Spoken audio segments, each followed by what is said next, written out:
I have a question for you. Does the word midget offend you? If so, you probably won't like the name of this Illinois high school's mascot. Freeburg Community High School Midgets? What the fuck? In the 1930s, Freeburg had a competitive but short-statured team dubbed The Midgets in the local newspaper, and it stuck. Fast forward to July 8th, 2015, and you'll see an official petition by the Little People of America to change the mascot, receiving over 4,000 online signatures in less than a month. However, on July 16, 2015, the petition was denied. Freeburg Midgets Are here to stay, at least for now.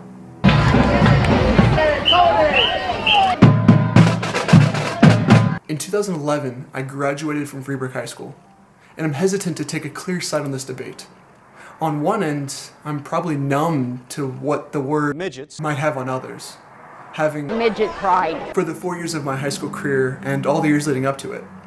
To myself and most of the other citizens of Freeburg, the word midgets is seen as a snapshot of the town's history, a hero, a David and Goliath story that proves that predispositions like height don't have to hold you back whenever you're following your dreams.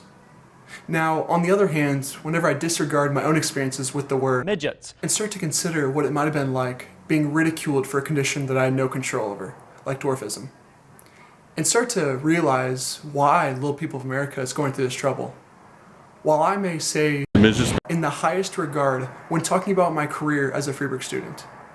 And I'm starting to realize that the same word can have a much different meaning to someone who's been put down or belittled for something that they had no control over. Even though whenever I express it, I have no such ulterior motive. Will she put the point away here for the state championship?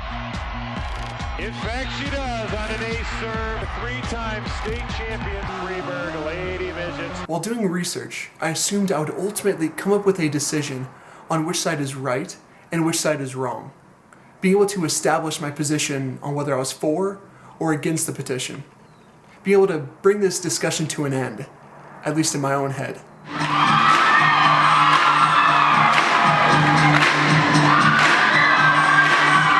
However, through this process, I realized something much more important. I realized that it doesn't really matter if I was personally for or against the petition. I know that whenever I reference my high school's mascot, I have the best intentions in mind. But that doesn't necessarily make it right. And although I'm not offended by the word midgets, that's probably because of 3 reasons. 1, I've been accustomed to it throughout the years. 2, I've never been a recipient of its likely demeaning origins. And 3, I've never been in a situation where it's been used in an evil or malicious way. It started very innocent, and I think it's still pretty innocent today. To me, the most important thing is that we move forward and inform the current and future generations of the mistakes that we've made in judging those that are different than us. We get to decide what the word midgets or any other word for that matter means in the future.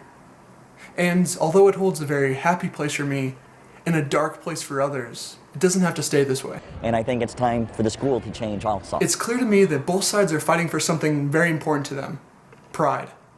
And unfortunately, at the end of the day, one side is likely going to feel dejected, ignored, and confused as to how the other side could possibly see it this way. So whenever you come up with your decision, think not to the past for the answer, but think to the future. And be ready to answer the question, What's a midget? What's a midget? What's a midget? It would be nice to start